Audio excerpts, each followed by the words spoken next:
So yeah, looking forward to Waitangi being back up there. Going for a bit of a swim, eh? Working in front of a scenic, so yeah. I'll be seeing a lot of angry people with us. Yeah, hopefully they should see around it and just see we're here to do our mahi.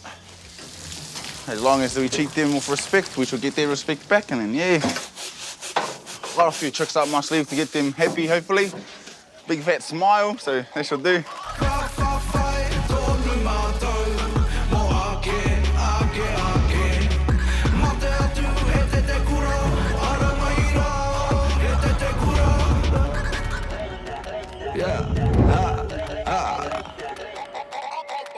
Would it make sense to have had these discussions treaty partner to treaty partner, face to face, before you floated the idea of a rewrite or a re-understanding of Te Tiriti? Well, no, for a couple of reasons. One is that we don't regard the treaty as a partnership. E te iwi nau mai, haere mai ki te whare o kia Tupato. The mana waving, road cone facilitating, Māori all-day ripping traffic management company famous in Te Taitokero. We've got the ins with Uncle Wayne Stokes, chief in command. Anā ia e whakarite ana I tana o Pekaimahi ki wārātou mahi. Let's tag along as they manage traffic at the biggest Waitangi Day celebration in history. Oh, yeah, hold on, wait there. Tai Huri.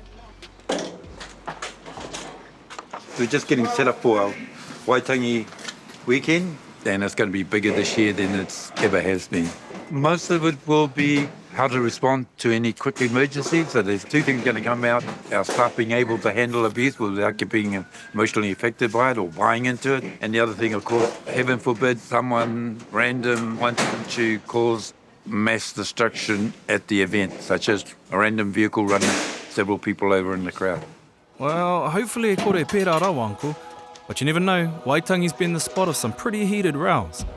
Picture Waitangi, back on the 6th of February 1840, where Pākehā and reps of the British Empire and Māori signed an agreement, He Kāwenata Tapu, with two versions, the Tiriti o Waitangi in Te Reo Māori and the Treaty of Waitangi in English.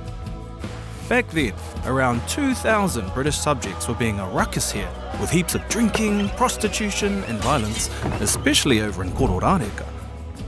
Māori believed that by signing this agreement, Queen Victoria would pull up her tōkena and keep her Pākehā in line, and Māori would do the same for themselves. Equal partnership, right?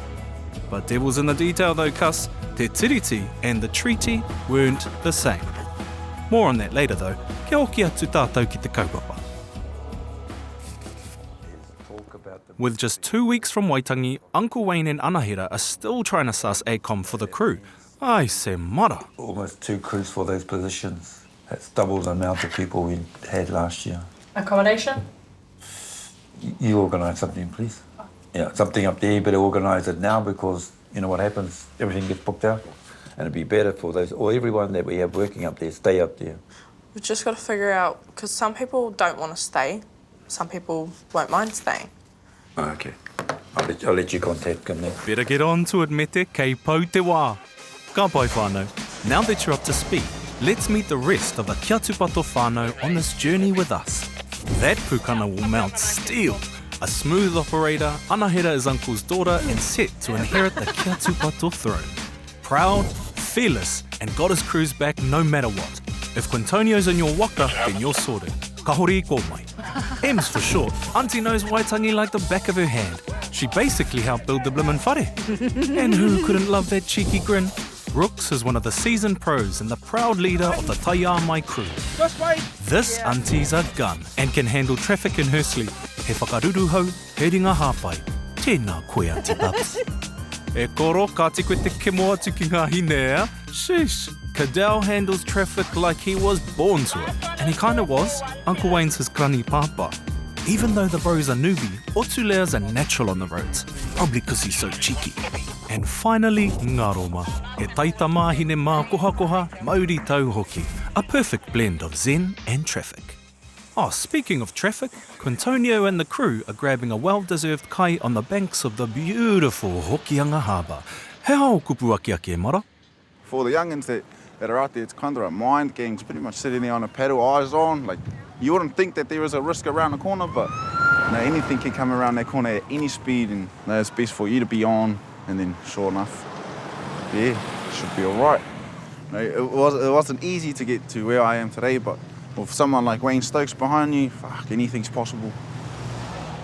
Yeah, I've come from a long gravel road, long, father in and out, mother just, just kind of just had to break the cycle and just take charge and, take the reins and just show them how to actually lead.